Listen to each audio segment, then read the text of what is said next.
How are you doing? Super, how are you? Great. Well, first of all, I want to say I'm so sorry for your loss, but you've written a book of it. So can you tell me about your book? Yes. My mother's 81 right now, and I wrote a book. She and I started it a while ago called The Seasons of My Mother, and it was a memoir chronicling the seasons of our life. So it starts from me as a kid to her shoving me out to an audition that I didn't want to go to us at the Oscars with we're being chased by paparazzi or jewel thieves we didn't know. You know, a lot of fun stories, and it ends with the struggle that she has right now, ongoing struggle with Alzheimer's. And it's such an important moment and something everyone needs to be aware of. So the goal for the book is to raise awareness and help find the cure. So how are you doing with the day-to-day? Because that's got to be really, really challenging.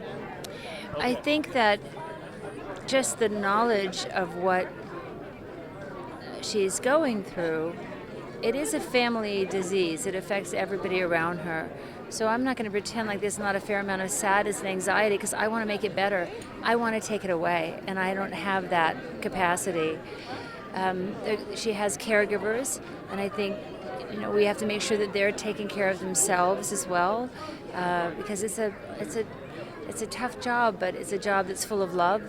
So how I do with the day-to-day is to try to repurpose whatever I'm feeling to something good. Because you can feel like a sense of loss, right, in a way, but you're trying to make something. I think you're right. I think it is about loss. Yeah. And I think we think of events in life that are full of loss, deaths, or sicknesses, or whatever. You think of them that those happen to other people. And then they happen to you and your family.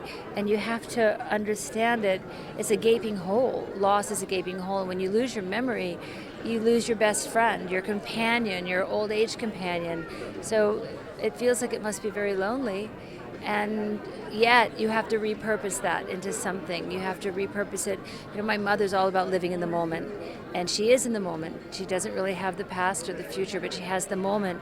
And so it's so important in the moment to give them all the love and all the care and all the comfort you can. That makes a difference in their life.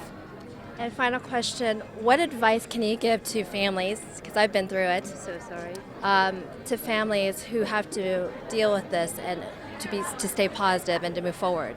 Well, I think just to know that the gift you bring your loved one, of being in the moment with them, of holding their hand, of caressing them, of letting them understand the familiar relationship with you and the feeling of love that you bring to the room, that's a gift that you have for them. And then I think, pay attention to some of the wonderful research that doctors and other people are doing that has to do with diet and exercise and reducing stress, so that you can help educate other people about how maybe to stay the disease. Well, thank you so much for being here tonight. I'm I'm sorry for you too. And every day, just shared. It was my grandmother. I'm so sorry. So I understand firsthand, and being a caregiver. Thank you so much. Thank you.